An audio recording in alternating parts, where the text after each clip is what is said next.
What's going on? What's going on, film fam? Welcome to another episode of Chop and Willie in the morning, brought to you by Let the Film Speak. Willie Jack. Oh, I am your host, Chop. Here, my main man, Willie Jack. Willie Jack, how you living this morning, big dog? Hey man, it's football Sunday, man. So I'm feeling good, feeling great, man. Ready to see it. It's a few good ones today, man. So I can't wait to get action started. Absolutely. Definitely a few good ones. And of course, y'all know this is Chop and Willie in the morning show. So y'all know we're going to go through each and every game that's coming on today and tomorrow, man. So we're going to run through that. Of course, we're going to sprinkle in a few fantasy nuggets as well as provide you with the games of the week and performers of the week, man. So y'all stay tuned for that.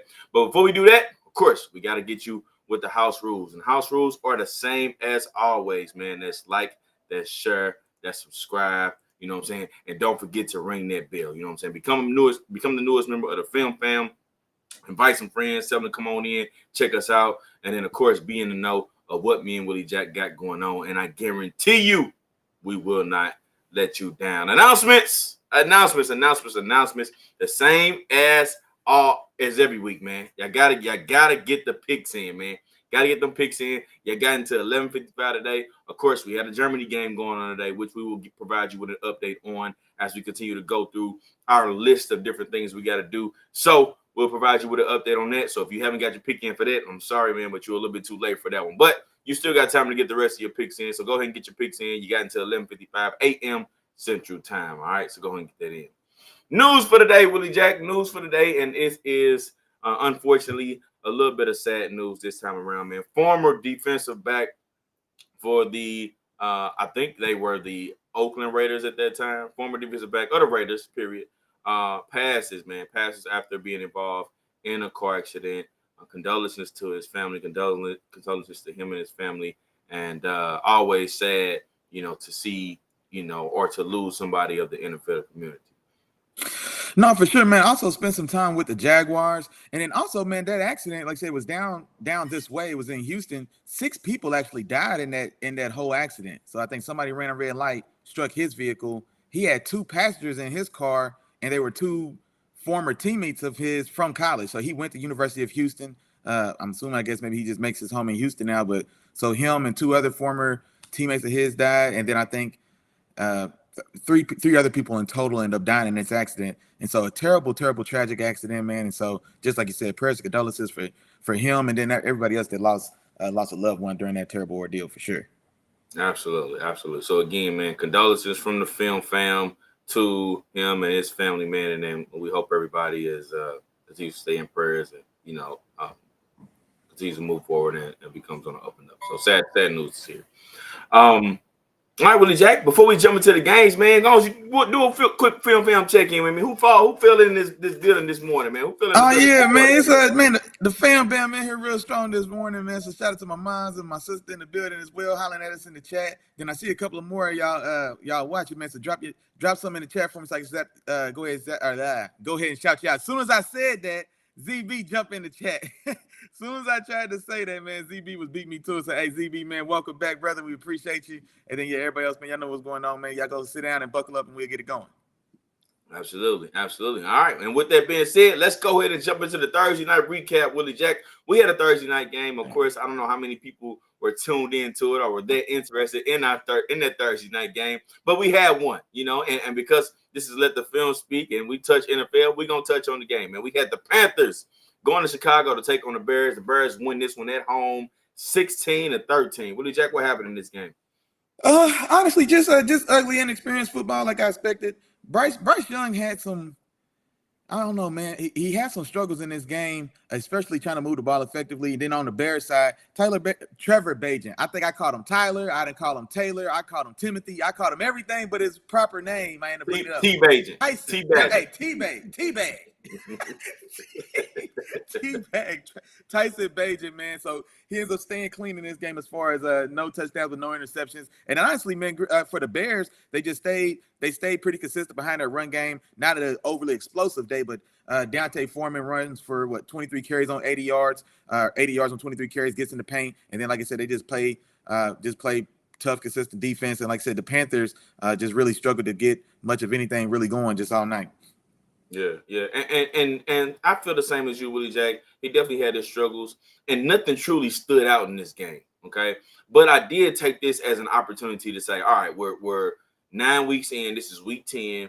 Let me take a closer look at Bryce Young and see what he actually looks like, see what's going on, and to see if I still see some potential. Because at this point in the season, you can look at a quarterback and say, all right, he's I don't know if he has much of a chance, or I still see some potential there. And for me, when I looked at it, he did, like you said, Willie Jack, he still had his struggles, but at the same time, I did see some positive, some things that where I can say, all right, he can continue to build on this. And no, it doesn't look like what CJ Stroud has looked like, or some of the QBs that we've seen over the past few years who have started off just hot have looked like going into the season. But I saw a few things, so when I looked at this game, it looked like to me he was still struggling with adjusting to the NFL speed of the game.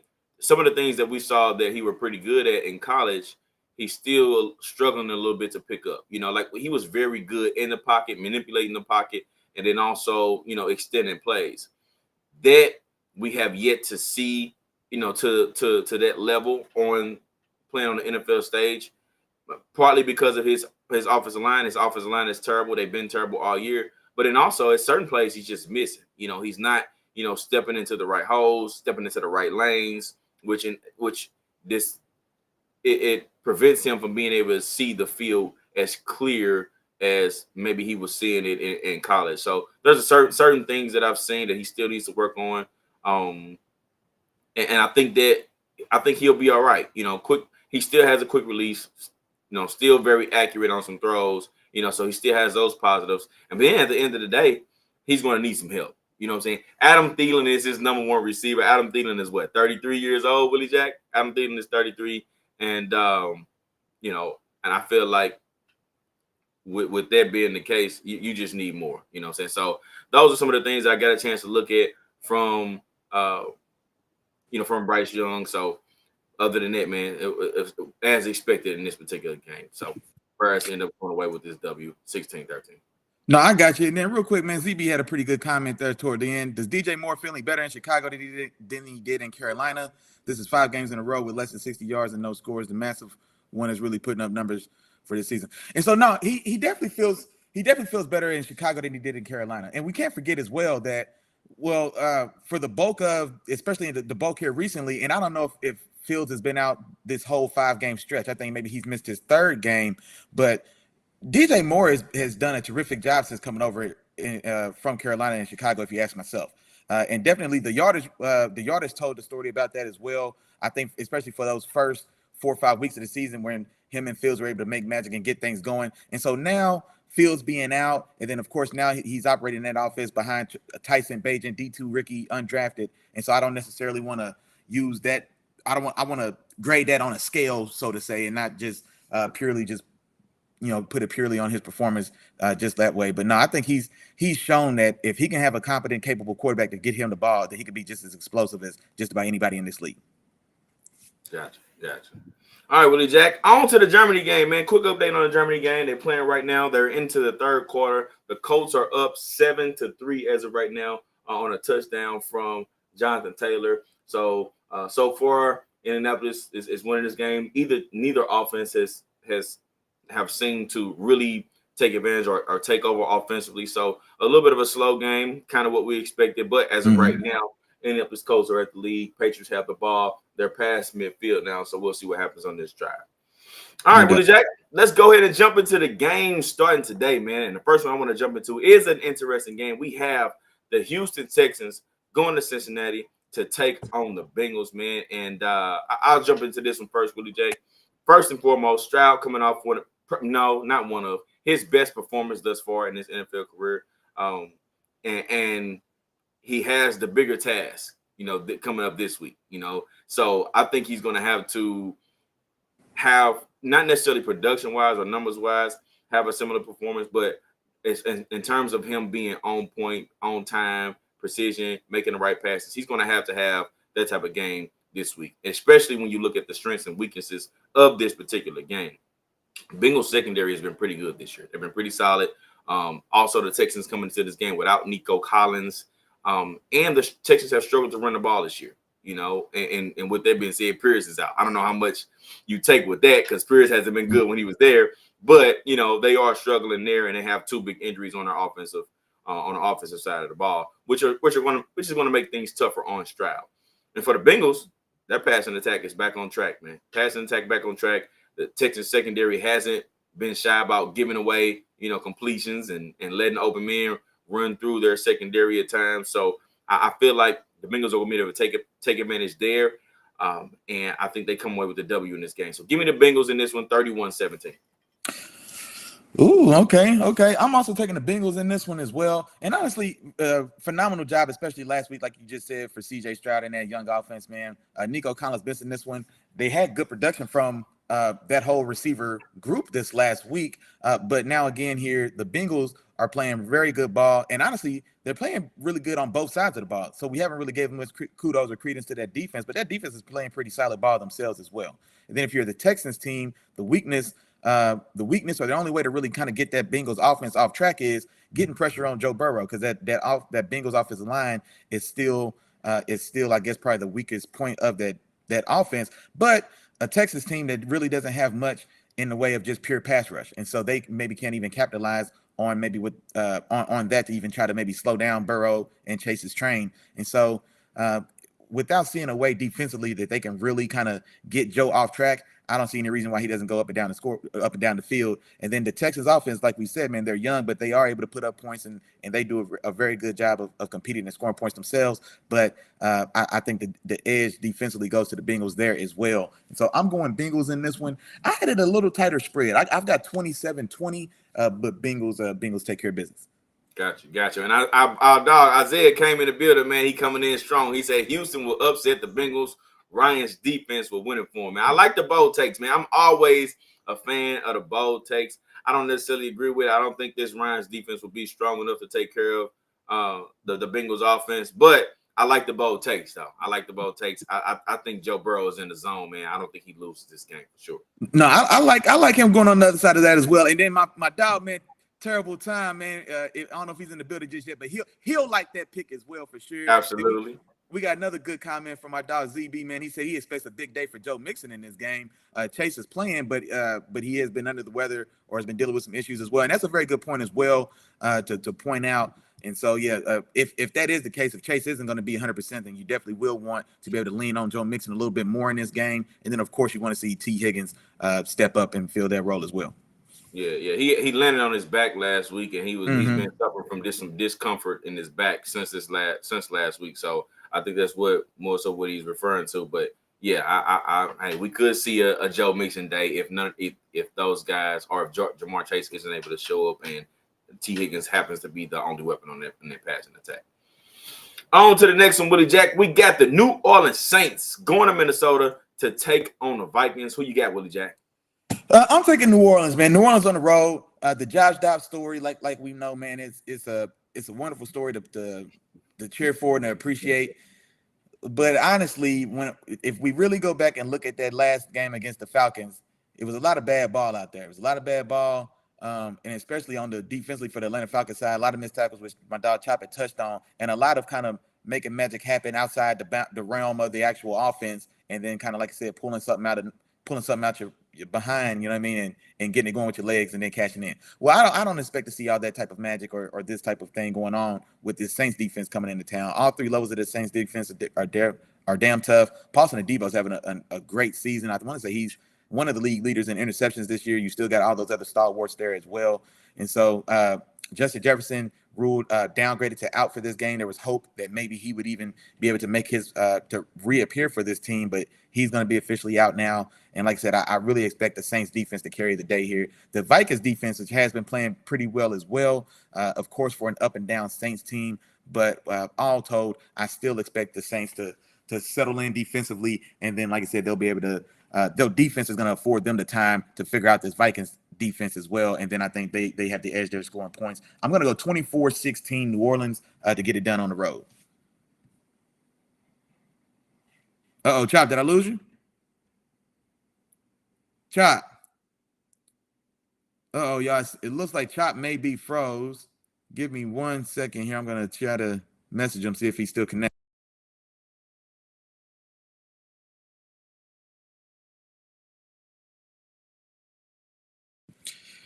Man, okay. I'm gonna go ahead and keep pushing it, man. While Chop is out, it doesn't look like any comments. Okay, good comment for ZB, man, on that Chargers, or excuse me, on that Bengals game we just talked about. T. Higgins is out for this game as well, and so man, good call out. Can you hear me? Okay, now I got you. There we Can you go. hear me? I can hear you now. You're still froze on my I'm screen, still but now I can hear froze you. though. All right. Oh, I'm just gonna go on and change this camera, man. This is. That's all right. Go ahead, handle your business. And matter of fact, okay, there you go. Yeah, go ahead. Yeah, I'm just gonna roll on like this. My fault, Willie Jack. But Well, yeah, I like a lot of the things that you said in regards to this game. I like what Dobbs was able to do last week, but this week is gonna be different. All the mistakes that they made in that first half of the game, or the mistakes that he made in the first half of the game, I don't think they happen again like that this week. And I don't think they'll be able to do that against this New Orleans team. New Orleans right now, I think they're going to feast against the QB, and they lead the league in interceptions right now. So they lead the league in interceptions and tied for the league in takeaways in general. You know what I'm saying? Mm-hmm. So I don't think this Vikings team will be able to do what they were able to do last week against that Atlanta defense, who was terrible at tackling last week. I talked about that a lot, so I'm not going to stay on that too much.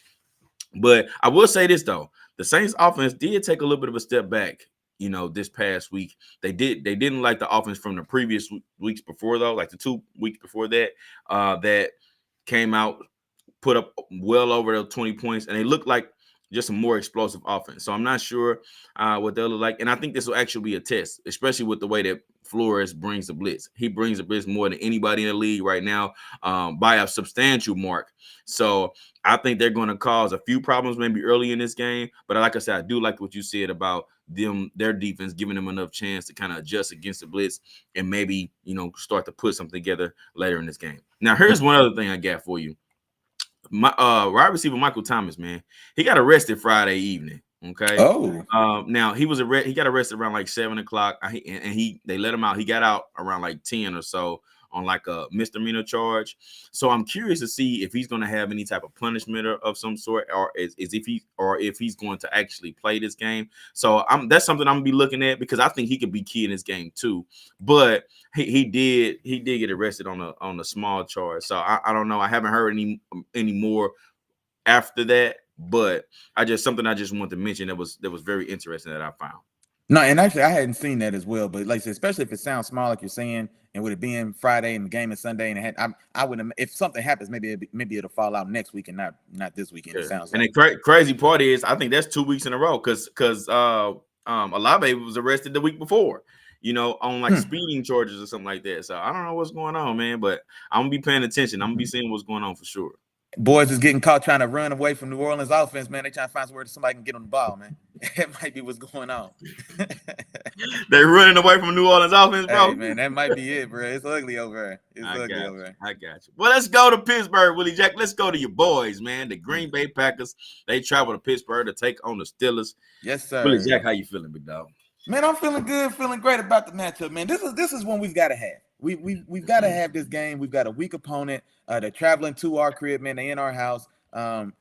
We did see, I guess, a rededication to them running the ball with Aaron Jones. Now, he didn't light it up, but they made it a point to make sure he got the touches and got the carries, which should bode well for them, because they've struggled in their passing game.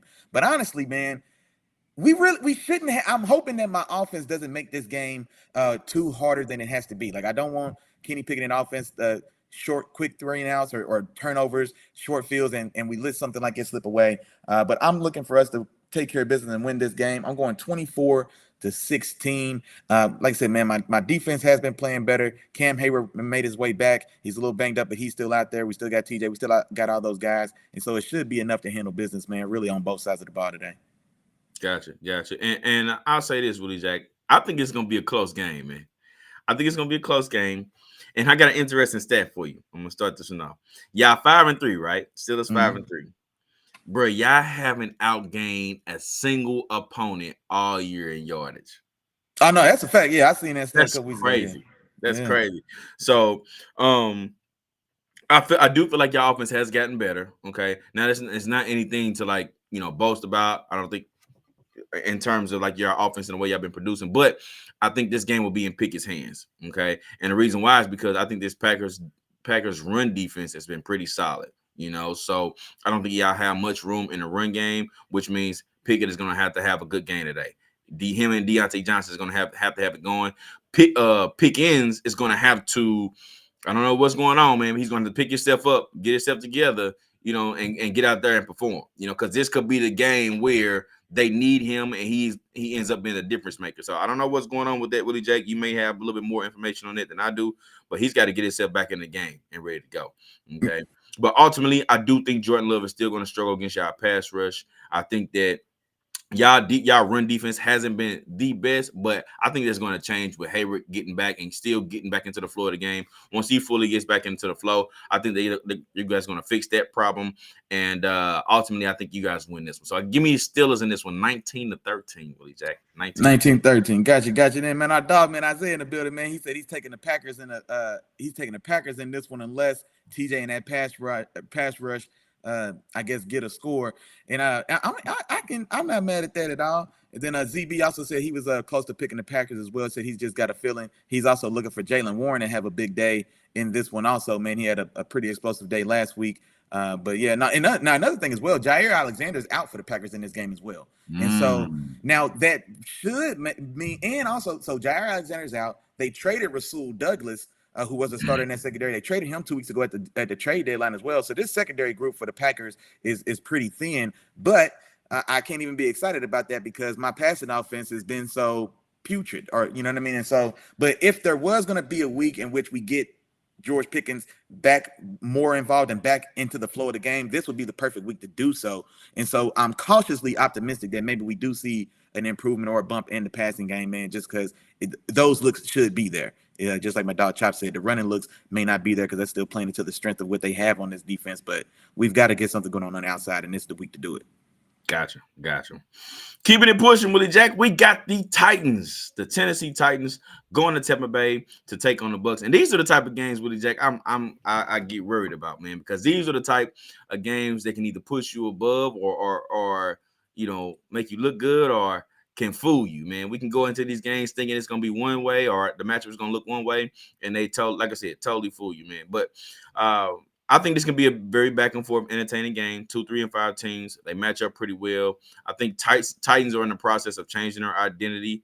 And Willie Jack, you probably remember this, man. A couple years ago when Derrick Henry got hurt around like the middle of the season, but then he still led the league in rushing for like the next 3 for like another month. Yeah, so, another month. Yeah, it was crazy. Yeah, so he still led the league. Part of the reason why is because they gave Derrick Henry so many carries, man. He averaged 23 carries a game, over the last 5 years or last 4 years, my bad. Last 4 years, he averaged over 23 carries a game. This year, he's only averaging 17 a game, and he's not playing nowhere near as many passing downs as he was, beforehand. So he's not touching the ball a lot. And over the last 2 games, Will Levis, he throwing the ball 34 times a game, so we're starting to see a little bit of change here and start to see what the Titans will eventually become, which makes sense because, Henry's getting older. He's not going to be there forever. And Levis is really your future, so I think that they're in the midst of changing identity. But I think Bucs can get out the QBs. And usually pressure on rookie QBs causes a lot of mistakes, which is the reason why I'm going Bucs at home. I'm going Bucs at home in a close game. Give me 24-21 Bucs over Titans. Yeah, man, just like you said, I was very tempted to go Titans in this, just kind of wanting to ride the new wave of excitement, that Tennessee's got going on with Will Levis. Even though they lost what I guess last Thursday to my Steelers, but man, he made some great throws in that game. And then here's the thing as well. He stood up in the face of pressure in that game against us. I mean, I think we ended up getting home 2 or 3 times for sacks, but we were in his face all night. And he actually did a damn good job, man, of really standing in there tough and delivering some passes downfield. But in the same token, though, going on the road, the Bucs, who were the other side of that very exciting game, that back and forth game that we talked about last week with the Texans. And so if I'm hoping, if I'm a Bucs fan, well, let's keep that offensive momentum that we had this last week. I think that's definitely their highest pointage output to this point in the season. And then you've got a Titans defense, which, while kind of gritty and like I said, they're like a gritty bunch. They're They're a tough bunch. They're not overly talented, you know what I mean? And so I think the Bucks could maybe still see some success there in their passing game. But I'm taking the Bucks at home. What score I have here? I've got 23-20. And so I do think it'll be a closer game. I do think Levis is going to do enough here to keep this, like, to keep them in it. Like, I don't think, I think he's going to stand up well against this Bucks defense and kind of keep this thing within reach. But I'm going to lean on the veteran and Big Baker Mayfield and those guys at home to get this thing done. Gotcha. All right, Willie Jack. And I see Zach came in, man. Zach the Mac came in. He said Bucks need to take one of these games. He said their season could look so different right now. It always comes down to a play or two for them. And you're absolutely right, man. It always comes down to the last few plays. And if they can get on the other side of those plays and get some wins in those games, yeah, like you said, their season could look very different. They could be in control of their division or right there in the mix, you know, with the Saints and where they at as of right now, you know. So they definitely could be, their season could look a little different. I'm with you there, Zach. And then my dog Stan in the building. Stan, I appreciate you, my dog. He came in checking in with your boys, man. I appreciate you for tapping in. And that brings me to this point, Willie Jack. You know what I would love to see? I would love to see my left tackle Stan, you know, trying to block my dog Willie Jack off the edge. Man, I would love to see just one play. Just give me one snap. Just give me one pass rush, Willie Jack, against Stan. I want to see you guys. I want to see how, because my dog Stan get out there and my dog Willie Jack get out there too, man. I just want to see y'all take it out real quick one time. Hey, look, I thought you liked that guy until you said that. He don't like you as much as he said he liked you, Stanley. And I hate to be the one to tell you, big dog. Ain't no way he wanted to set you up for failure like it. Ain't no way he wanted to set you up for that, man. Ain't no way. Man, yeah, you might have to reevaluate how y'all feel about each other, Stanley.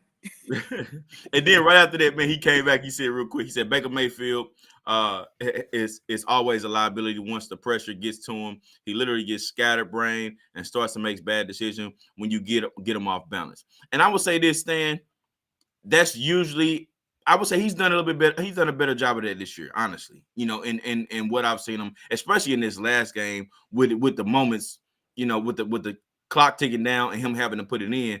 That 4th and 2 where the pressure did get after him and he found a hole and he kind of got those couple yards with his feet. Hey, I really like that, man. I really like what he was able to do. So he's done a better job. He's usually like that, but you know, that's kind of where I felt in terms of him. Yeah. And he said set it up, Willie. Hey, that's what I just said to you. Yeah. Hey, my dog. Hey, I like Stanley already. Yeah, my dog. Already. All right, let's keep on going, Willie Jack. Let's go to the next one, man. We got the Atlanta Falcons, man, going to Arizona to take on the Cardinals. Who you got in this one, Willie Jack? Man, I'm not gonna lie. I'm taking Kyler Murray in his first day back at home, man. And so this is a Falcons defense that's been pretty stingy, but I'm not gonna lie, man. I just don't feel confident at all in that Falcons offense. Tyler Heineke has maybe been a modicum or slightly better or more explosive in the offense than we've seen from Desmond Ridder. I say that. I'm upset at you. I'm upset at you. I needed this game up. You was going there. I don't have faith in this Arthur Smith offense, man. I just don't. And even with Tyler Heineke, I said it's a slight upgrade, but they did score 28 points in that game. They lost against the Vikings, so I don't want to go there. But I don't want to also let those 28 points misconstrue and make us think that Heineke came out there dealing, because he definitely didn't. But you still got a scrappy, aggressive Cardinals defense that, like I said, they find a way to hang around. They found a way to hang around some of the big boys in this league. And so now you get a Falcons team that's still struggling for their own identity. There's rumblings in their own organization over the usage of Bijan Robinson or lack thereof. And like I said, I think the Cardinals, they get Kyler back. And I think that may be enough excitement to kind of buoy and just kind of give this team the spark that maybe they need to kind of get themselves over the hump in this game. And so I'm getting Kyler to get a dub in his return, man. And I'm going I'm going 23-20. And so I didn't get anything, didn't go crazy on this. Like I said, that Falcons defense has proven itself to be stingy. But I'm thinking Kyler, maybe he has to kind of get himself settled in a little bit. But I'm looking for his athleticism as well. You know what I'm saying? To put that brand new ACL right to use, Kyler. You know what I mean? Like, go ahead, shake that dust off, man, and get loose a little bit and have yourself some fun to get a win in your first game back.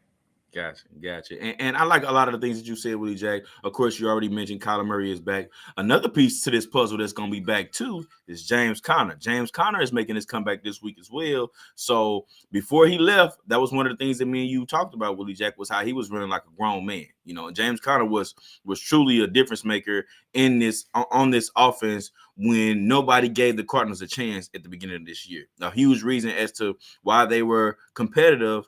And he also is one of those guys that brings a lot of the energy to the team. So you put that with Kyler Murray coming back and the team rejuvenation. Here's the other thing.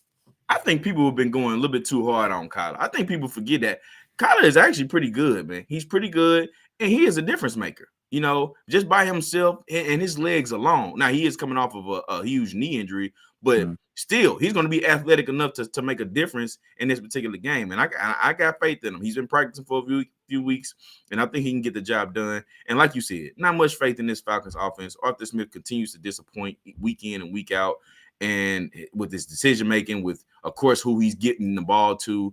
And, yeah, I just don't have much faith in that either, Willie Jack. Especially also how they played Joshua Dobbs when he was able to run and take off with the ball. The tackling was terrible. You know, the tackling was terrible. So you're dealing with a guy that really can get after you running the ball this week. So I'm going Cardinals in this game at home. Give me let's give them 27 points, man. 27-24, actually in a close game. 27-24. I think the Cardinals over the Falcons at home in this particular game. I got you then, man. Our dog got said back in the chat, boy, you going bold today now. Bijan with 150 yards for scrimmage and 2 touchdowns. First off, is the over-under on his touches 12 touches in this game? That's what I want to know. Because if you tell me, because I can't give him no 150 yards knowing that they only giving him the ball 13 times a game. I can't do that, bro. That baffles me, man. That baffles me. That is crazy. But go ahead with that. And then another good comment, man. Our dog ZV, man, he's back in the building. He said he's taking the Cardinals in this one, no doubt. And then he's got a perspective on Kyler. He says Kyler playing for his job for the rest of the year. He has motivation to go all out, showing the new regime that he's the guy for them. And that's interesting as well because the way they're positioned, they've got maybe 2 of the top 3 picks kind of in the balance. Or so to speak, or no, they've got a top 3 pick kind of in the balance here. And so, well, how well do you really want to do? But that's the story that we've sung for them all year long. And they've proven to us week in and week out that they show up on Sundays to win games. And so whether or not that's for the betterment of the long-term outlook of the team or not, Coach Gannon and that Cardinals team, the 53 guys that suit up on Sundays, they show up to play to win. And so I don't think that they're going to change that approach now that Kyler is coming back, because they could have just left him on the IR reserve and didn't deem him ready to return. And especially if they are looking to make a change, well, then now you risk his trade value and etc. So if just on the outside looking in, it doesn't look like that's on their mindset. But then, then another thing as well, man, I mean, I'm glad you said that as well, because I was going to make the same point. We forget about how special Kyler Murray was just 2 years ago, where people were ready to supplant Lamar Jackson for Kyler Murray.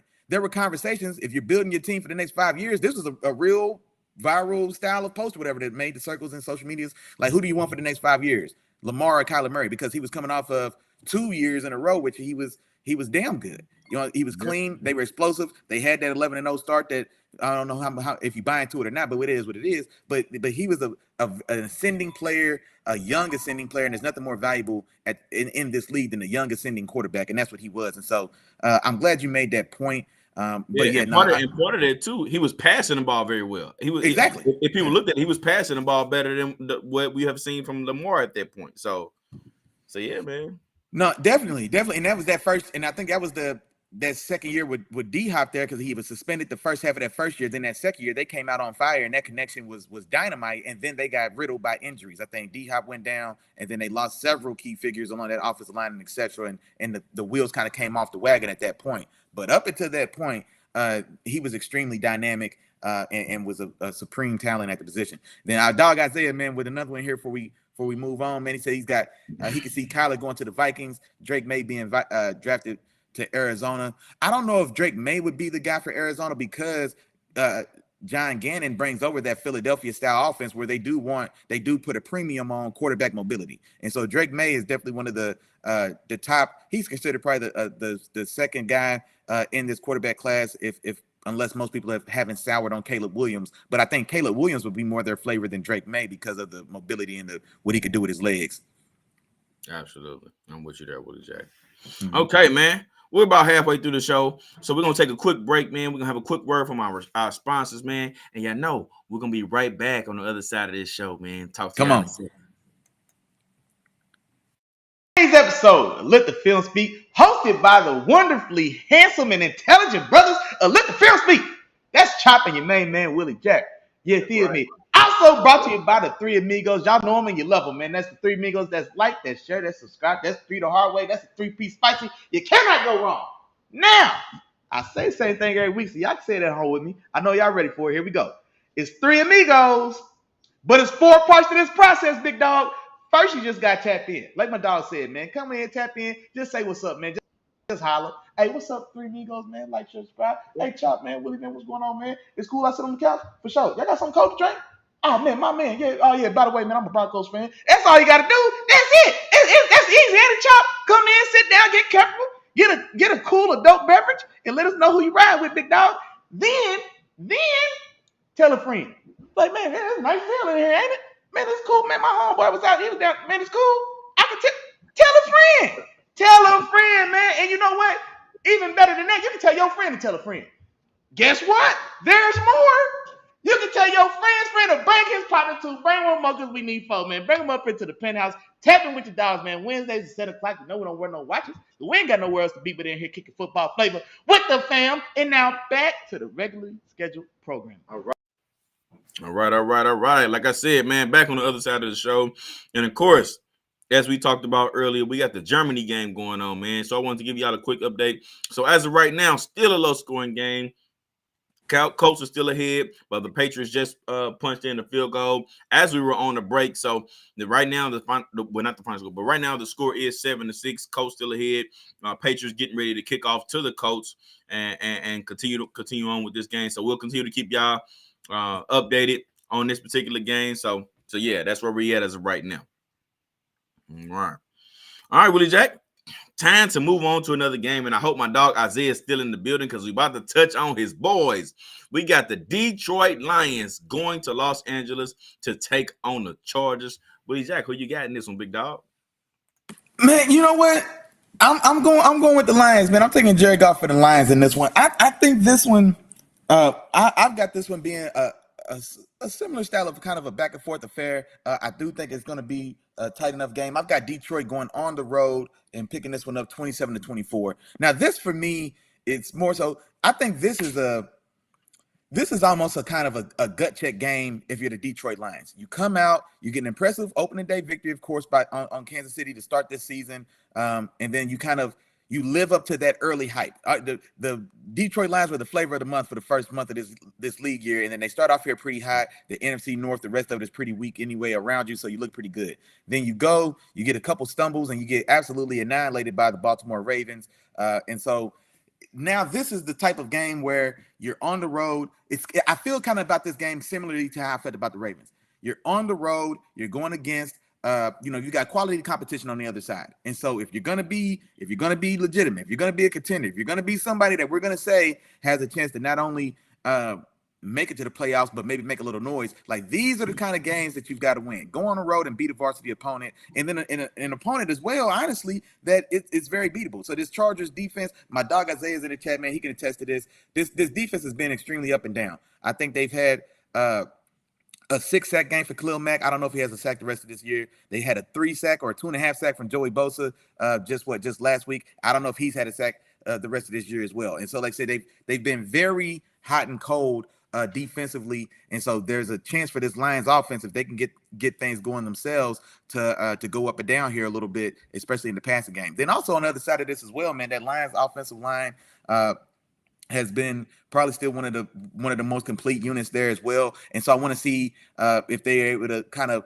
impose their will in the run game as well. And so I think that the Lions with the strength being that offensive line and being that the consistent passing game from Jared Goff and those things, I think I like those matchups for the Lions a little better than I do for the Chargers in this one. But like I said, that's still a tough ask to go on the road to do it. But I'm putting faith in that Lions team to get it done. One more time, man, 27-24. See if Jared Goff gonna hold me down this week. Gotcha. And real quick, I want to touch on one quick comment. My dog Zach said he had to check out, man. He checked in for the first half of the show, come on now. but he had to take off, man. So he won't catch the second half. So I just wanted to give him a quick shout out. Of course, we'll touch on some of the other ones as we continue to go along.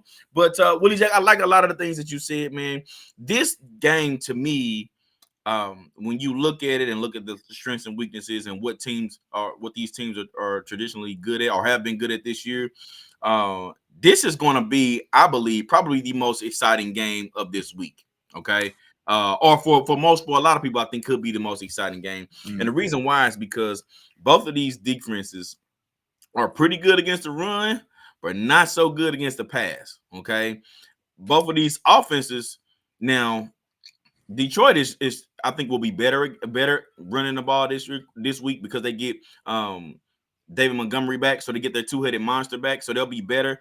But they without Montgomery, they haven't ran the ball. I would say super well. Okay, for lack of better terms. All right, but basically what I'm saying is both of the pass defenses have been terrible. Okay, both of the pass defenses have been terrible. They both can give up yardage, and I think with the explosiveness of each offense, I think there could be a lot of points put on the board. Okay, and that's part of the reason why I think I'm gonna go Chargers in this game. And here's the reason why. Over the last few weeks, Joey Bosa is starting to pick up a little bit of steam. Joey Bosa has been rushing the passer pretty well the last few weeks. And Khalil Mack, man, I know he had the six sack game, but Khalil Mack has been playing some pretty good ball though. Just on a down in, down out basis. I know he hasn't had those splash plays and made a ton of difference in terms of just sack wise, but he has a couple. And he's getting a few tackles for losses, and he's making it hard to stop him coming off the right side of that defense. So I think that those two guys are going to be the difference makers in this game, getting after the pressure, getting after the passer, and Joey Bosa, I think, is going to be the difference maker and the reason why the Chargers are able to come away with the W in this game. I still think it's going to be a high-scoring game. They're not going to be able to stop them as much. So give me 34-31 Chargers, man. I'm going 34-31 Chargers at home. If the Detroit Lions were at home in this game, I'd probably go Detroit. But because Los Angeles is going to be at home, I'm going Los Angeles in this game. I think they're able to pull it off. Justin Herbert and Jared Goff both have some pretty good games. I think they both throw for over 300 yards and at least 2 touchdowns apiece. I think this is going to be that type of game, man. High scoring, a lot of points, but it's going to come down to somebody getting a crucial sack, and Detroit hasn't been able to get as much pressure throughout this year as we thought they would be able to. Aiden Hutchinson has been pretty solid, but not as good as you would want him to be. So, yeah, I'm going the Los Angeles Chargers in this game because of that reason. No, I got you. Now, dog Isaiah, man, he's got a comment in here about his Chargers. Said the Chargers do a lot of bending, but they don't break. The Lions also do a lot of bending as well defensively. He's talking, but he thinks that the Chargers can actually break through with them. Chargers excel in the red zone on both sides, and he thinks that's where the Lions fall short. And so I'll be interested to see that. Now, also, man, with your dog, if you come for Joey Bosa to have a big day, he's going up against probably the best right tackle in football, man, and Penei Sewell. So it's a tall order. So if Joey Bosa is gonna have himself a day, man, he's got to do it against one of, if not probably the best guy doing it on the right side. And then another one, man, I wanted to say just before we move on as well, I want to see if maybe we can get a J-Mo appearance in this one, man. Maybe see if we get a splash play for Jameson Williams. Like I said, especially with this secondary for the Chargers. I'm just anxious to see if maybe they can get something exploited there up the top, man. And then also I think Derwin James is actually going to have his hands full with Sam Laporta. Now I know he's a rookie, but he's been he's been great so far. He's been for real. And exactly. And I think he warrants legit he's a legit target. So I think Derwin James may see a lot of his duty there. And so now I'm thinking we got Amon-Ra and Sam Laporta kind of operating in the middle and the intermediate parts there. And so that should be the balance that we need. This should give Jameson Williams, especially in this game, a chance to maybe get that one or two splash plays we need over the top, man, and really kind of open this thing on up. Gotcha. Yeah. So either way, very interesting game. I think it could be exciting. Yeah, and that's one of the ones I'll be looking forward to, Willie Jack. I'll be looking forward to that one. On to the next game, man. We got the New York Giants in a divisional matchup going to Dallas to take on the Cowboys, Willie Jack. And I'm gonna make this one short and sweet. I'm going Cowboys. The Giants have looked awful this year, with or without Daniel Jones, and now, of course, out without him and their second string quarterback. They going into this game with DeVito as a starter and Matt Barkley as the guy after him if he can't get the job done. So I don't think they have much going in this particular game, especially with, just how loaded the Cowboys are and coming off of the loss that they had last week against Philadelphia. They're going to be motivated to take care of business and make sure this game isn't close. So give me the Cowboys in this game. I got and I haven't done a lot of sprinkling yet, Willie Jack, and we getting closer towards the end. So not much Tony Potter this year, man. So give me a sprinkle of Tony Potter, man. I think the Cowboys take care of business, so they'll be able to control and run the ball late in this game. So give him over 100 yards and a touchdown this week. So give me a little bit of sprinkle of Tony Pollard, and Cowboys take care of business. So give me my final score of give them 30. Give them 30-13. Final score of this game, I got the Cowboys over the Giants, and I'm really tempted to lower that 13 score. I don't know if I don't know if they get 13, but I give them 13. Give them 13. 30-13. No, and my dog Isaiah, man, he probably summed this up the best. I was going the same way, man. Dallas by murder. I'm ready to move on, man. A lot to a little Dallas. But here's the thing about it. I've got Dallas winning this one comfortably, but I do have it. I've got it 20-6 because this Giants defense is playing pretty stingy ball as well. And so I don't know if this would be the game for Pollard to maybe have his breakout game with Dexter Lawrence in the middle of that defense, who's been doing a pretty decent job here, clogging things and making things ugly here these last few weeks. And so I think if there is going to be a strength for this Giants team, is definitely that defense. Like I said, they've found a way to kind of muck it up and make it ugly for some teams, and especially with this being a divisional matchup as well, they're going to be very familiar with Dallas. But I do think that it's still one-sided football. I don't see at all what they're going to do offensively. And so, I gave them 6 points on the strength of maybe they find a way to get themselves in field goal range twice. And then I only gave Dallas 20 points. Like I said, I think they win this comfortably, but I think they win it comfortably, but I think maybe the Giants defense, especially kind of maybe in the early going here, can make this kind of a slow moving game as that defense tries to fight and hold on. Gotcha. All right. On to the next one then, Willie Jack. We got the Washington Commanders going to Seattle to take on the Seahawks. Now who you got in this one, dog? Talk to me. I need to know. Man, I tell you, man, this was the last game I picked, man. I kept going back and forth on this one. The Seahawks, they haven't found their passing game all year. And this is a matchup I've been saying it week in and week out, man. The Commanders secondary, I mean, like I said, it's the rookie out there. But so this could be a week in which maybe DK finally kind of gets something going, like I said, with a Washington secondary that we've seen allow passing offenses to kind of get a groove and kind of race up and down the field just a bit. But I'm just not at all liking what I'm seeing there. And instead, man, I think this game is going to be a Kenneth Walker III game. And so that Commanders defense, like I said, they lost the 2 stud edge rushers that as we know on the trade deadline. But the truth about it is this still wasn't a dominant front when those guys were there. But Seattle does want to run the ball, and I think if they can get back to doing that successfully, then it's gonna do a lot to, like I said, take some of that load off of the plate of Geno Smith in that passing game, because like I said, they just haven't been able to find it and get it going. So I'm going the Seahawks in this one to get it done. I was very tempted to take the young Sam Howell, man, and that up the field passing attack, which Chop and tell y'all, man, I'm a big fan of. But going to Seattle and playing in Seattle is just a different ball game. It's a different atmosphere, and that's just a lot to ask, man, for them to go out there and get it done in that atmosphere. So I'm going Seahawks behind my player of the week this week, man. I'm gonna go ahead and just call him player of the week. I think we have a very big day from Kenneth Walker III, man. I'm gonna give him 125 yards and 2 touchdowns in this game to kind of really lead the pace and set the pace in this one. I'm going to go 24-21 Seattle, man, behind that running game of Kenneth Walker III.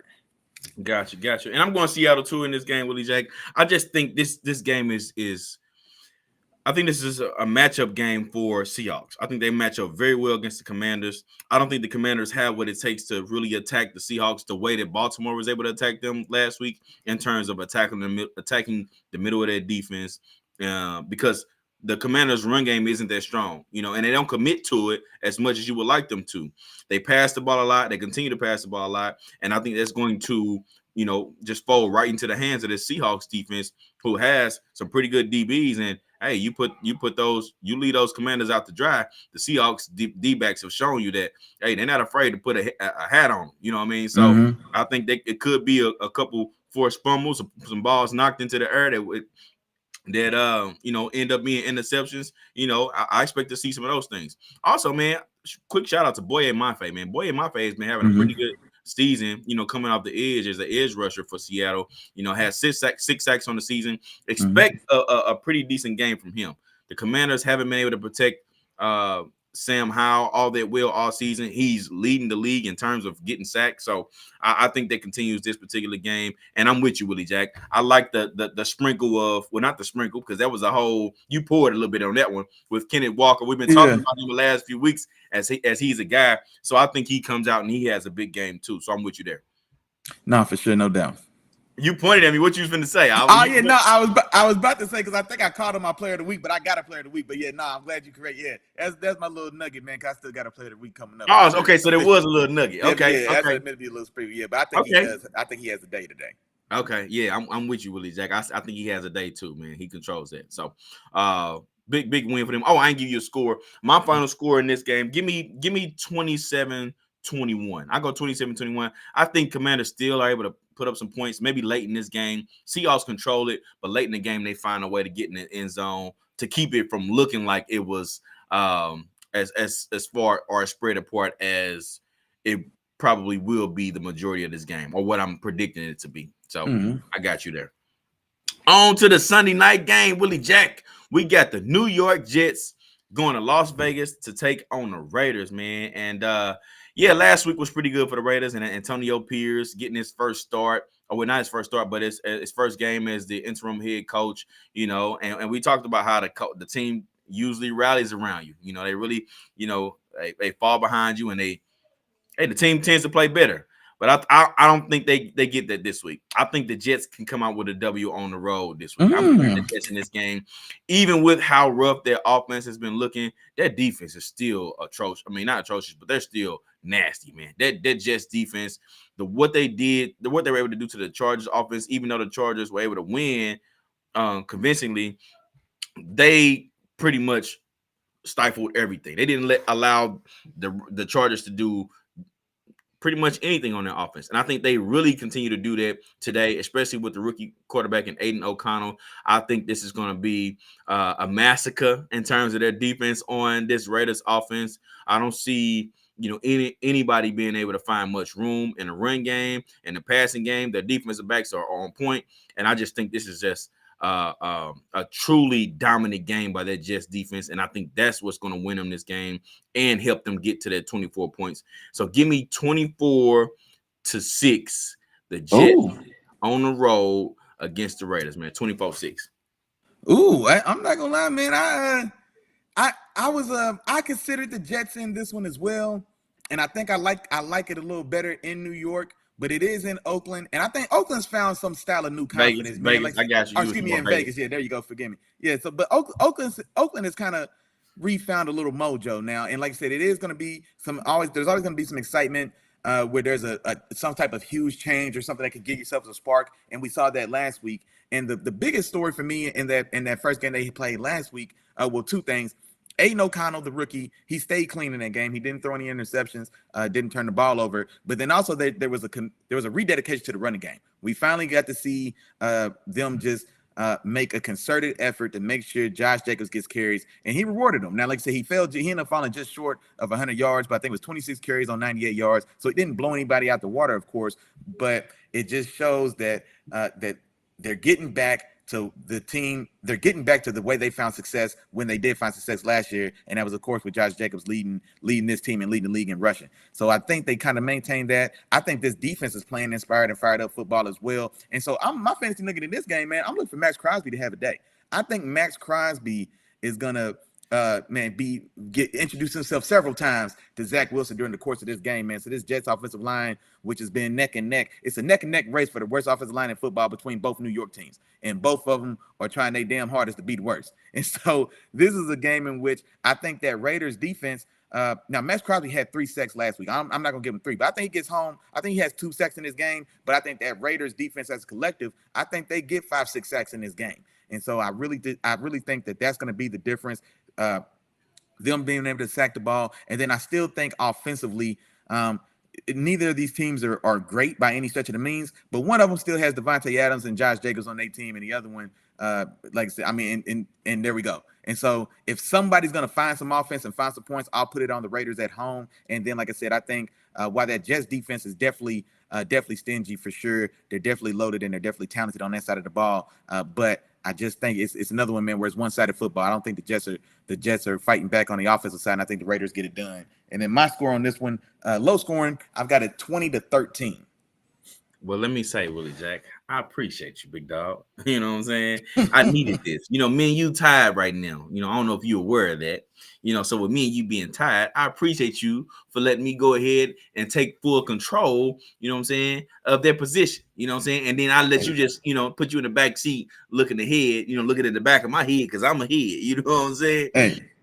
Hey, you was ahead this whole season. And so yeah, if we follow the trend, I think one of us is going up. The other one's going down, big dog. I'm passing you on the way up. You know what I'm saying? You already coming back down to your side of the hill. But our dog Isaiah, man, real quick, he said he's taking the Jets in this one by 3. And so I hope you didn't let Chop just talk you into that, boy. Hey, well, I don't know. By 3 as well. I don't know if you ever played Mario Kart, and I see you coming from behind. I'm about to drop a banana. That's what I'm about to do. You know what I'm saying? We'll see. Right. On to the Monday night game, Willie Jack. We got the Denver Broncos going to Buffalo to take on the Bills. Willie Jack, who you got in this one? Man, I'm going Big Josh and the Bills at home, man. Like I said, this is a must-win game of sorts if you're the Bills. Like I say, you're 5-4. You're in a very competitive AFC North. You've got a Bengals team that's won 5 in a row, and then you've got a Ravens team that's 7-2 or 8-1 and look to be on the verge of maybe pulling away from the rest of the AFC or the AFC. And no, they got an 8-1 Ravens team. Then you've got a 7-2 Chiefs team who maybe aren't as dynamic and aren't as explosive, but like I said, they're still finding ways to win football. So they need this game to keep pace. And like I said, it should be a game that's very winnable. Now, this Broncos team, and Chop's been championing them for a few weeks here now, that it's not all as bad as we think it is. This Bills defense, ravaged by injury for sure, but they're still. It feels like they've got to squeeze everything they can out of that defense to kind of keep them in, to kind of keep teams from just going over the top. It looks like that Cincinnati game was on the verge of getting out of hand. Especially if the first half was any tail, then the second half they kind of calm it down. Now the good news is we've got a Broncos offense that hasn't been explosive at all, and so I don't expect, if the Broncos win this game, I don't expect at all it's going to be them lighting up the Bills defense, but more so about them playing through their run game and through their defense, and then Russ making just enough plays that had to pull something close. But I'm still going to take Big Josh and those Bills to get this done at home Monday night. I'm going 24 to 13. I'm going 24-13. Like I said, I think that Broncos defense does enough to make it stingy and make it a tough night for the Bills. But all told, I still just think that their talent will prevail and they pull away and win. Yeah, Willie Jack. And if this game was played in Mile High Stadium, man, I would be a little nervous about this game. And the reason why is because this Denver Broncos defense has starting to step up. They're starting to look a little bit more like the defense of last year than the defense of this particular year. Okay. And I feel like like I said, if this game was at home and they were able to play that way, that could mean trouble for the Bills, because right now the Bills, or the last few games, the Bills haven't been able to do much on the ground. And the Denver Broncos, their pass defense has become a little bit one of their strengths the last few weeks. So I think that matchup will work pretty well for them. And then I think the difference in the reason why I'm going to Bills in this game is because the Denver offense, yeah, they're solid, are just average, but they aren't really able to really attack the defensive backs of the Bills to really test them deep down the field to really pose a true threat, on all different levels. And I think that's going to be the difference here. I think the Bills will be able to take care of business against this passing attack. And then the Denver run game isn't strong enough. A lot of teams have been able to exploit the Bills' run defense, but I don't think this Broncos run game and their offensive line is strong enough to truly pose a threat as well. So I think the Bills, because of those things, Bills will be able to control this game. And this game will always be in position for them to – they'll always feel in control this entire game. No matter what happens in this game, no matter who goes ahead first, I think the Bills will always feel in control of this game because of those reasons. So I'm going to go Bills in this one, and I think they take care of business. Give them 24 in this game. I give Bills 24 to the Denver Broncos 17. Bills take care of business at home. Gotcha, man. Then real quick, man, one of the members that fell in the building, man, our dog Jeff, that slid in this thing, man. He said, sorry it's late, man. It's the holiday season. He got, the little bit of family in town and doing their thing and all that stuff. But man, y'all know what's going on, man. I tell you every week, man, just like church. You ain't gotta be on time. You just gotta get in here, big dog. Say, hey, we appreciate you coming through and making it and catching the close of the show for sure. Gotcha. And yep, you just in time for our games of the week. But before I jump into those, man, I do want to do another update, man, on our Germany game. So the score right now is 10-6. Okay. Now I'm curious. I didn't see exactly what happened because, of course, I was in the show. But the Patriots were driving. With about around like 3 minutes left. They got inside of the 20, the 20 of the Colts, but something happened. I don't know if they turned the ball over or if it went to fourth down. They tried to go for it and didn't quite get it. But either way, the Colts have the ball now. It's 2 minutes and 52 seconds left. It's 3rd and 6. They're on their own 9-yard line or 9.5-yard line. And they're looking to get a first down to get closer to, icing this game. Minshew is back, scrambling in the pocket, trying to extend the play, throws the ball up. And it's complete. A long pass, about a 25, 30-yard pass to Downs, going down the right sideline. So now this clock is ticking at 2:38. I think the Patriots just called a timeout, and they still have 2 timeouts left after that, and they still have the 2-minute warning. So I'll keep y'all updated on the last few minutes of this game and let y'all know where we at with that, okay? All right, Willie Jack. It's time to hit the games of the week, baby. Time to hit the games of the week. Come on with it. I'm going to start it off, man. My game of the week this week, I got the San Francisco 49ers going to Jacksonville to take on the Jaguars, man. And here's why it's a big game for these teams. It's a big game for the Jaguars because I think a win in this game can push you to top tier. You know what I'm saying? This game, not necessarily top tier, but push you up a tier for sure. Push you up a tier, beat one of the stronger teams. This team can help build character and also, just help teach you how to win.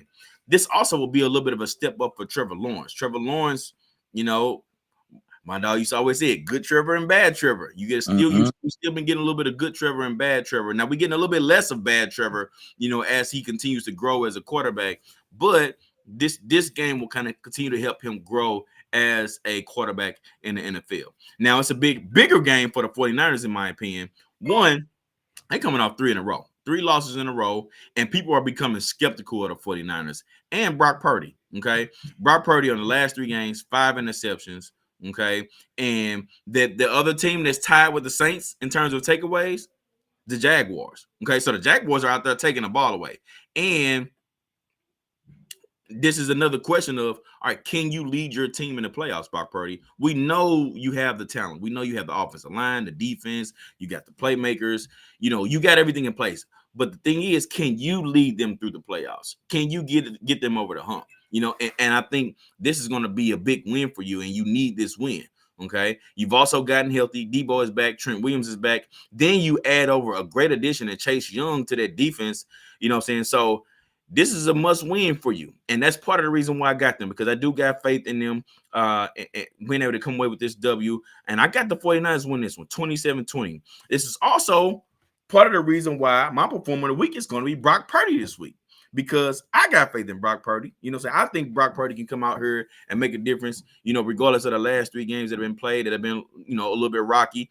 I think he can come out, he can take care of business, he can help this team get to that W and make the plays necessary down the stretch of this particular game. So give me the 49ers in this game, 27-20, and Brock Purdy comes out, he throws for 300 yards, and he gets 3 touchdowns. 300 yards, 3 touchdowns for Brock Purdy in this game. He shows up and shows that he's fully capable of making a difference for the 49ers team. No, got you. And honestly, man, I have kind of similar sentiments for this game as well. If you're the 49ers, man, you've got to stop the bleeding. Like you said, you've lost 3 in a row, but you are getting healthy. And so you come off your bye week, and so that's the perfect time. The first part of that season, the way we ended that first stretch, okay, that's over and done with. Now the Niners get a chance to kind of do a hard reset and get themselves back to who they were to maybe start this season, and it's the perfect time to do it against in a game that you needed, man. You need all your weapons in this game because the Jaguars, just like you said, that defense has been playing very good ball, turning the ball over, and then from on the other side of it, man, Trevor's been. He hasn't been dynamite, but like I said, it's been enough. He's found a way to get the ball downfield. Travis Etienne has definitely kind of came to the forefront of this offense, and not necessarily with his just raw yardage, but he's getting in the paint. And so he was coming off of a stretch there where I think he had 6 touchdowns in 3 games. He was averaging 3 touchdowns or more over the course of like 3-4 games there, and so. I'm definitely anxious to see how they do there against this reloaded Niners front with the addition of Chase Young playing with his old teammate Nick Bosa and all the other guys they've added to that defensive front as well. So I am going Niners on the road in this one, and honestly, I didn't feel great about it. I really didn't. I really didn't feel great about it, but I'm taking into account, okay, we're getting Debo back. We're getting Trent Williams back. Man, we get the rest of the legs of C-Mac, who was kind of been our do-it-all guy, especially carrying the load for us like we would expect, but doing a lot to carry that load while Brock Purdy was down, man, and trying to do it. And that's why I think I'm going with C-Mac as my player of the game in this one. I think with Debo being back, Trent Williams also being back, and now everybody kind of being rested and healthy, I think we get back to kind of that same winning formula that we had seen where C-Mac is going to be a nuisance in this game on both sides of the ball, giving 150, both sides of the offensive side of the ball. I'm giving 150 total yards in this game between his running and his receiving. I'm also giving him 2 touchdowns in this game as well.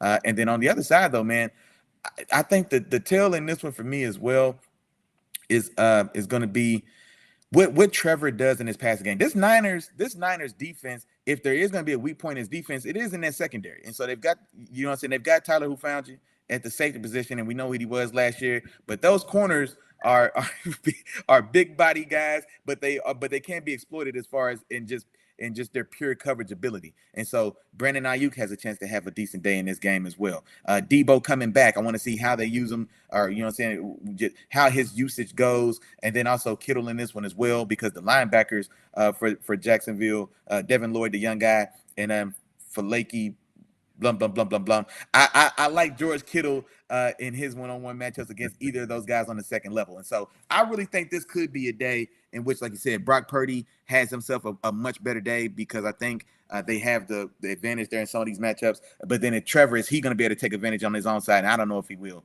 And I don't know if I necessarily have confidence that he will. And so I'm going Niners in this one. And then did I give you my score? Yeah, I had 27-24. 27-24. Niners get this done. Gotcha. All right, Willie J. All right. Well, who you got, man? Who's your game of the week, man? Talk to me, man. What's up? Oh, man. My game of the week, man. We got old school AFC North football. I can't tell y'all how excited I am to watch this game. I got Cleveland going to Baltimore. I've got the number 1 defense matching up against the number 2 defense. I've got 2 teams that really want to make it a point, and maybe it's just an AFC North football thing, but both these teams make it no secret that it's one thing to win, but it's another thing to impose our will on you. We want to be the biggest in this game. We want to be the toughest in this game. We want to hit the hardest in this game. Like, these are the type of little nuggets in this game that I can't wait to see. And I'm going to do it, man. I'm going Cleveland on the road. I know Baltimore's been damn good. I mean, like I said, they scored 40 points. Lamar Jackson didn't have to do any of the heavy lifting.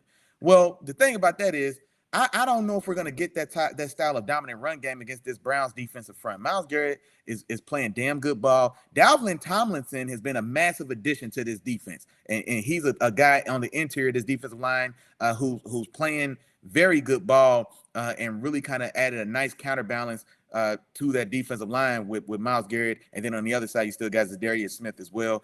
JOK is excellent, and I like JOK in this game as well on the second level because he's a rangy guy. Split time at Notre Dame, playing more of a robber kind of star or safety hybrid style of role, and so I think he can do enough to maybe if we do have to have some style of spy responsibility on Lamar, then I think he's a guy that can be up to that task. And then that Brown secondary as well is probably they're just playing just stingy, hard-nosed in your chest man defense. And this is a Ravens receiver group that still they've had highlights and they've had some bright spots, but I like the Brown secondary more so than I like the passing options in this game for Baltimore. And then, like I said, JOK is the guy who I'm looking at to have a big part of that because he's also going to be a guy that's going to have a lot to do with the underneath coverage or the middle of the field coverage on Mark Andrews, and then also and maybe tracking down and keeping Lamar Jackson from breaking big ones in this game. Then on the other side as well for the Browns, they've got a tall task ahead of them as well, trying to get their own run game going against a very stingy Baltimore defense as well. But I like the matchup of Amari Cooper on Marlon Humphreys. And so if that's the matchup we get, I like that matchup. And so I like Deshaun Watson in his limited time back. It's going to be his second game back, but he has maintained an ability to get Amari Cooper the ball. And so in the limited time that we've seen him in and out the season this year, and then even dating back to last year, especially towards the end of the year, him getting the ball to Amari Cooper hasn't been a problem, and I think they could do that in this game. I think that also this is going to be a game where Cleveland's definitely this is going to be a one of those type of games where there's going to be 30 plus rush attempts. I don't know if they get 120 yards, but it's going to be more so about the attempts than the yardage in this game because it's going to be pacing. It's going to be playing behind that defense, extended drives if you're Cleveland to keep that defense fresh because I think that defense is definitely going to be able to make things very hard on Lamar. And also I expect Myles Garrett and company to get home a few times in this game as well.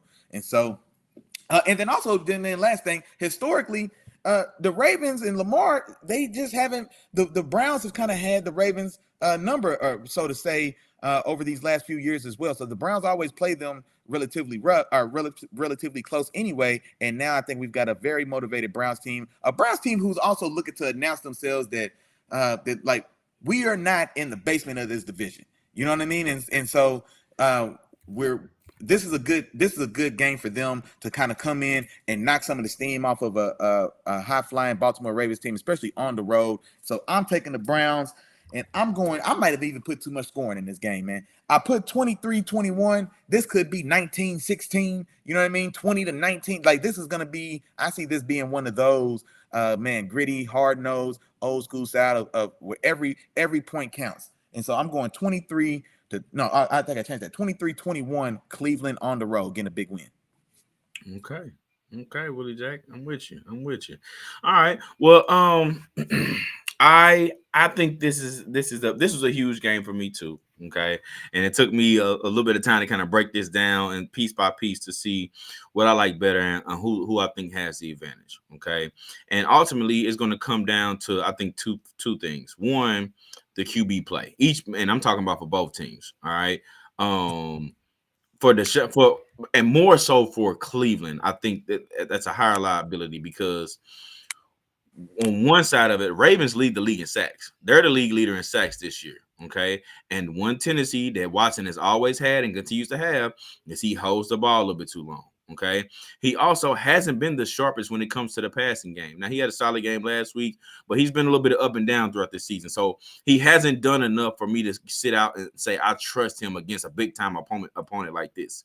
So that's part of the reason why I say, it's going to be big for Watson. Watson's going to step up. We don't have time for him to gradually get better and start, making the best decision. He needs to do it today. He has to grow up today, and be good today, because like I said, if not, they're going to be sitting on the other end of a loss in this particular game. Okay. And then for the Ravens, yes, they do have that solid rushing attack, and I think with the versatility of that rushing attack, they can run against a lot of different teams, and they pose a different type of threat than most teams see on a week in and week out basis, because most teams don't have a threat like Lamar Jackson, that can be another option or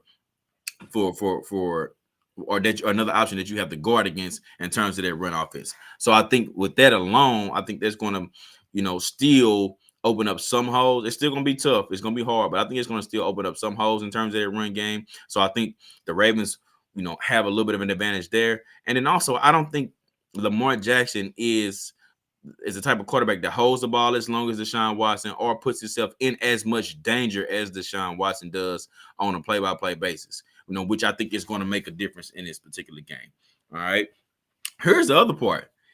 The Cleveland Browns offense is now without, one of their better tackles in Jedrick Wills. Jedrick Wills is on IR. He suffered an injury towards late in the game from last week, that they were able to come away with. And I think that's going to be make a difference too, especially with a pass rush that's, like I said, leading the league in sacks. So with all that being said, of course, I don't think neither defense has holes. I think that the Baltimore offense is more equipped and have the things in place to be able to come away with this W. So give me Baltimore at home in this game, 23-16, man. I got 23-16. Baltimore wins this game. And yeah, man, I think they continue to establish themselves as one of the best teams in the NFL. And another thing too, man, now that you mentioned it with Jedrick Wills being out, and I forgot to mention as well, they got Trevor on the other side of the line as well. I think DeWine Jones, the big rookie right tackle, he's also out in this game as well. And so now I'm thinking about it, but now I'm gonna stick with my guns, man. I'm gonna take the Brownies to get it done, man. I'm hoping that from all the defensive player of the year hype that we got going towards Myles Garrett, man, it feels like the league has an agenda to get Myles Garrett a defensive player of the year and to get Taylor Swift on the screen as many times as we can. Between both those two stories, man, I don't know who's getting more pub, but yeah, so maybe this is a game where Myles Garrett, man, kind of reminds us and shows his worth, man, and shows why he should be, the leader in that doghouse as far as defensive player of the year, man. He can really wreck this game. He's definitely capable of wrecking the game. We saw him against the Colts, man. He took over that game. You know what I'm saying? So he's definitely one of those guys. But Willie Jack, we end up winning through all the games. We went through all of them, man. You want to run back your performer of the week this week, big dog? Yeah, no doubt, man. How many? It must be a lot of bye weeks, yeah. Because this one did feel like we kind of flew through. It actually ain't a ton, dog. It ain't a ton. It's only four. Oh man, that's crazy. Okay, but my player of the week, man, I went C-Mac, man. I think with Big Nasty coming back on that left side of that line, man, and Trent Williams, then also getting Debo back, and like I said, and then they're coming off their bye week. They've had an extended time. C-Mac's got to rest his legs, man. I think C-Mac and just that offense, because I think the problem's been like with missing some of those weapons. I think we're going to get back to traditional San Francisco Kyle Shanahan offense, running through the best in the business, running through C-Mac, and let's ease Brock Purdy back into it, man, because he's had a rough go of it these last few weeks. And so I've got C-Mac with 150 total yards and 2 touchdowns in this game. Gotcha. And my performer of the week is in that same game. I went with Brock Purdy. I got Brock Purdy throwing for over 300 yards, 3 touchdowns. I think he comes out and shows everybody, man, that he's fully capable of leading his team in the playoffs and winning some big games in those situations. So give me Brock Purdy this particular week. And since we got a little extra time, man, throw a couple sprinkles out there. I think you already mentioned Kenneth Walker. Kenneth Walker has a big day. I said Tony Pollard. Tony Pollard is going to have 100-yard day today. Boye Mafe on defense. If you're in the fantasy league that selects defensive players or defensive ends, I think Boye Mafe comes out, has a pretty good one. The Chargers offense. I think I said Chargers. Detroit. The Justin Herbert and Jared Goff both have 300-yard games. I think that's a high-scoring game there. So I think they come out and handle their business there. And yeah, just throwing a couple of sprinkles out there, Willie J. You got any other sprinkles you want to throw out there, man? Yeah, man. I look for that Raiders defense to get home early and often against this Jets offensive line. So I think they get 5-6 sacks in this game as a unit. I think Max Crosby takes home 2 of those sacks himself. And then I'll give you another one as well, man. Just real quick off the cuff. You know what? I'm gonna go ahead and say I think in his first game back, man, we get Kyler Murray 250 yards, 2 touchdowns. But I think one of those touchdowns is going to be on the ground though, man. So I think we get a flash of his legs, man, and I think he really has a welcome return back to this season, man. I think he has a very good day. Okay. Cool. And of course, and it doesn't surprise anybody. Our dog, Terrible Tom, came in, a Houston Texans fan. He said CJ Stroud is his performer of the week. Hey, man, you can't just come here and say somebody. Hey, give us some numbers now. And don't come with no numbers. You got to come with them numbers, man. Come on, man. What you doing over there, man? What you doing? We need some numbers. Come on, throw some numbers in there real quick, man.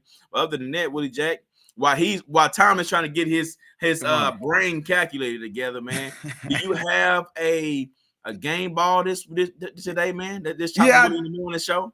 Yeah, man, I do, man. Shout out to our dog Isaiah, man. Isaiah came through this thing, man, and kept the chat live for us, man. So definitely appreciate that, man. So shout out to our dog Isaiah Holmes in the chat today, man, with his game ball. And man, you see my dog, man. Look here, man.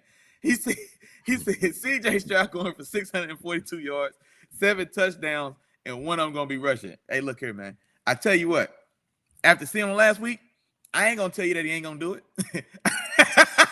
I ain't gonna tell you that he ain't gonna do it. I ain't gonna tell you that he ain't gonna do it. Hey, that Tom, means he beat the Bengals, and I take that. Go beat them Bengals for me, please.